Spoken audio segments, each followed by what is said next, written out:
एक कौम जिसे अल्लाह ने जमीन का बेहतरीन हिस्सा दिया, जहां नर्म हवाएं चलती थीं, जरखेज जमीन थी, नदियां बहती थीं और उनकी रहनुमाई करने वाला एक नबी था, हजरत नूह अलैहिस्सलाम। मगर सोचो, ना 10 साल ना 50 साल, पूरे 950 साल तक एक ही शख्स, एक ही पैगाम, एक ही कौम को समझाता रहा, सिर्फ अल्लाह की इबादत करो वरना अजाब आएगा।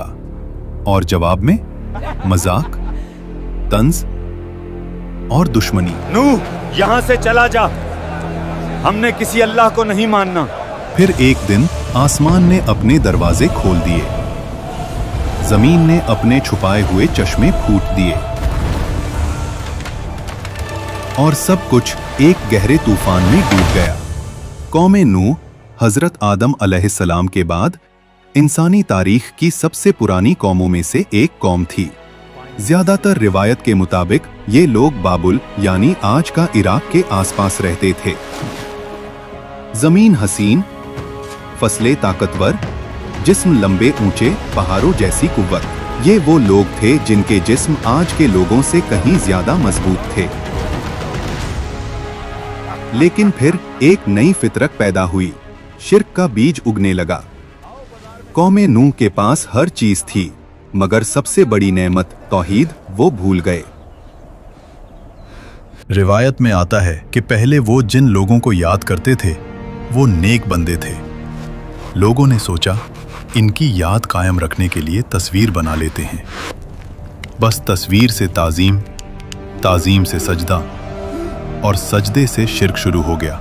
ऐ हमारे माबूद, हमारी मुश्किल आसान कर दे, हमारी जिंदगी में सुकून दे दे। कुरान बताता है, और उन्होंने कहा, अपने माबूद वद को, सुवा को, यगूस को, याऊक को और नस्र को मत छोड़ो। ये पत्थर बन चुके थे, मगर उनके दिल पत्थर से भी सख्त हो गए। मेरा वाला ज्यादा बेहतर है। बकवास मत करो, मेरे वाले की कारीगरी लाजवाब है। इसी कौम के हवाले से कुछ रिवायतों में एक और अजीब हस्ती का जिक्र मिलता है, ओज बिन अनूक। इसका जिक्र कुरान में नहीं, सिर्फ कुछ कदीम रिवायतों में मिलता है। कहा जाता है कि ये बहुत लंबे कद का, बेहद ताकतवर, इतना कि कभी कभी पहाड़ों को कदम से हिला दे। लोगों में इसके किस्से मशहूर थे और ये कौम की तकब्बुर की मिसाल बन गया था। ये रिवायत असल में एक सबक थी कि जब कौम तकब्बुर में आती है तो उनमें ओज बिन अनूक जैसी सोच पैदा होती है। इसी अंधेरे में अल्लाह ने अपनी रोशनी भेजी, हजरत नूह अलैहिस्सलाम। कुरान कहता है, और हमने नूह को उनकी कौम की तरफ भेजा और उनका रहना कौम के दरमियान 950 साल का था। वो कहते, मैं तुम्हारे लिए अल्लाह का साफ और खुला खुला डराने वाला हूँ, जिसका पैगाम तुम तक पूरी तरह वाज़ेह तौर पर पहुँच चुका है। मगर लोग उंगलियां कानों में डालते, चादरें लपेट लेते और सख्ती से कहते, हम तुम्हारी बात नहीं सुनेंगे। जब हजरत नूह अलैहिस्सलाम बोलते, कुछ चेहरों पर नरमी आ जाती, मगर फिर सरदार आकर उनका हाथ पकड़कर कहते, छोड़ इसको, ये तो सिर्फ एक आदमी है, गरीब, कमजोर। अगर अल्लाह को कोई पैगाम भेजना होता तो किसी अमीर के जरिए भेजता। सोचो, 1-2 साल नहीं, 950 साल की दावत। दिन में भी, रात में भी, छुप कर भी, खुले आम भी, नरमी से भी, सख्ती से भी। हजरत नूह अलैहिस्सलाम कहते, तौबा करो, अल्लाह तुम पर बारिशें बरसाएगा, माल देगा, औलाद देगा, बागात उगा देगा और तुम्हारी ताकत और बढ़ जाएगी। मगर जवाब मजाक, तंज और दुश्मनी। आखिर वो वक्त आ गया जब इल्म ने यकीन बना दिया कि ये कौम अब कभी नहीं बदलेगी। तब हजरत नूह अलैहिस्सलाम ने वो दुआ की जो इंसान को आज भी हिला देती है। ऐ मेरे रब, जमीन पर किसी काफिर को जिंदा मत छोड़, वो तेरे बंदों को गुमराह करेंगे और फाजिर काफिर औलाद पैदा करेंगे। फिर अल्लाह का हुक्म उतर गया, हमारी निगरानी में कश्ती बनाओ और जालिमों के बारे में मुझसे बात मत करना। हजरत नूह अलैहिस्सलाम कश्ती बनाना शुरू कर देते हैं। सरदार गुजरते हंसते हुए कहते, रेगिस्तान में कश्ती, पानी कहां से आएगा? दीवाने हो गए हो क्या? मगर उन्हें क्या पता, हर कील हर ताखा उन्हीं की तबाही का पहला सुर था। कुछ रिवायतों में आता है कि जब हजरत नूह अलैहिस्सलाम कश्ती बना रहे थे तो ओस बिन अनूक कभी कभी उनके पास आ जाता और अपने लंबे कद की वजह से वो ऐसे कामों में मदद कर देता जो आम लोग नहीं कर सकते थे। मगर याद रहे, ये बातें सिर्फ रिवायतों में हैं। कुरान में इसका कोई जिक्र नहीं। रिवायतों में ये भी मिलता है कि कश्ती 3 मंजिलों पर मुश्तमिल थी। पहली मंजिल जानवर, दूसरी मंजिल इंसान, तीसरी मंजिल परिंदे, हल्का सामान, निगरानी का हिस्सा।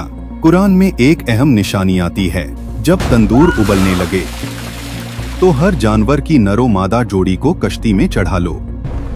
यानी जानवर नूह अलैहिस्सलाम को ढूंढकर नहीं लाने थे, अल्लाह के हुक्म से जौरिया खुद चलकर आईं। आखिर एक दिन वो निशानी नजर आ गई जिसका इंतजार था। आसमान सियाह बादलों से भर जाता है, गर्म हवा अचानक ठंडी तेज बनने लगती है।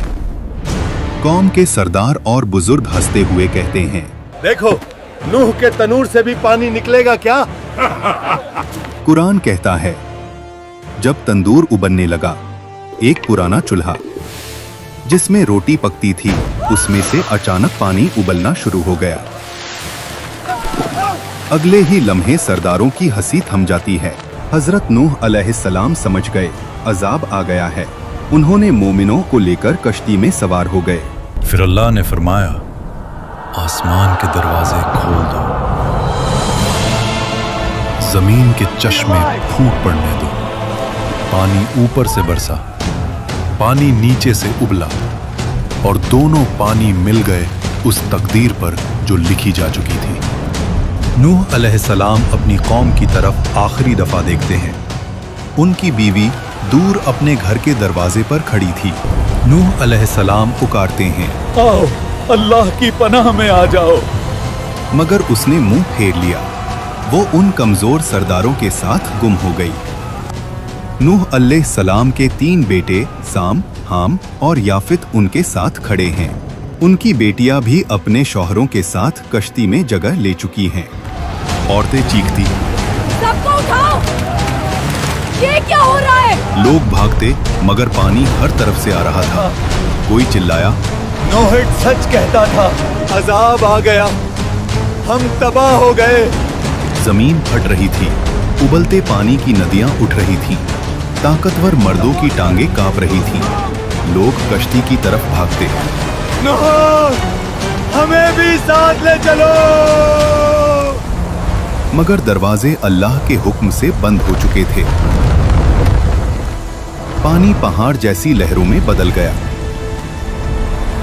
इन्हीं लहरों के बीच हजरत नूह अलैहिस्सलाम ने अपने बेटे को देखा। उन्होंने पुकारा, ऐ मेरे बेटे, हमारे साथ सवार हो जाओ। उसने कहा, मैं पहाड़ पे चढ़कर बच जाऊंगा। नूह अलैहिस्सलाम बोले, आज अल्लाह की पकड़ से कोई नहीं बचा सकता। और फिर एक लहर उनके दरमियान आ गई और बेटा डूबने वालों में हो गया। सिर्फ तूफान गरज रहा था। आसमान का रंग सियाह, हर तरफ चीखती हवा जिसे सुनकर लोग डरकर रो देते। तूफानी लहरें कश्ती की दीवारों पर जोर से टकराती और हर टक्कर पर कश्ती पूरी तरह कांप उठती। अंदर से हजरत नूह अलैहिस्सलाम दुआ में झुके हुए। बाहर से चीखों का शोर, दिन रात एक हो जाते। बिजली की चमक के सिवा कोई रोशनी नहीं। पानी इतना बढ़ जाता है कि पहाड़ सिर्फ चोटियों तक रह जाते हैं, सिर्फ कश्ती तैर रही होती है। तूफान गरजता रहा, दिन रात एक हो गए। कश्ती पहाड़ों जितनी लहरों में तैरती रही और आखिर अल्लाह ने कहा, ए जमीन, अपना पानी निगल ले। ए आसमान, थम जा। पानी उतर गया, जरखेज जमीन दिखाई देने लगी और कश्ती जुड़ी नाम के पहाड़ पर ठहर गई। नूह अलैहिस्सलाम जमीन पर सजदा में गिर जाते हैं। उनके गिर्द साम, हाम, याफित, उनकी बेटियां, उनके शौहर और कुछ मोमिन लोग, बस यही लोग बचे थे। यही से एक नए दौर का आगाज होता है। कौमें नूह सोचती थी हम ताकतवर हैं, माल है, बच जाएंगे, मगर जब अल्लाह का हुक्म आया, ना माल काम आया ना बुत। आज हमारे बुत, करियर, लोग क्या कहेंगे, सोशल मीडिया, बेहयाई। उस वक्त कश्ती बच गई, आज हमारी कश्ती तौहीद, नमाज, तौबा, कुरान, सुन्नत। कमेंट में लिखो तुम्हें इस वाकया से क्या सबक मिला है और चैनल को सब्सक्राइब करना मत भूलना।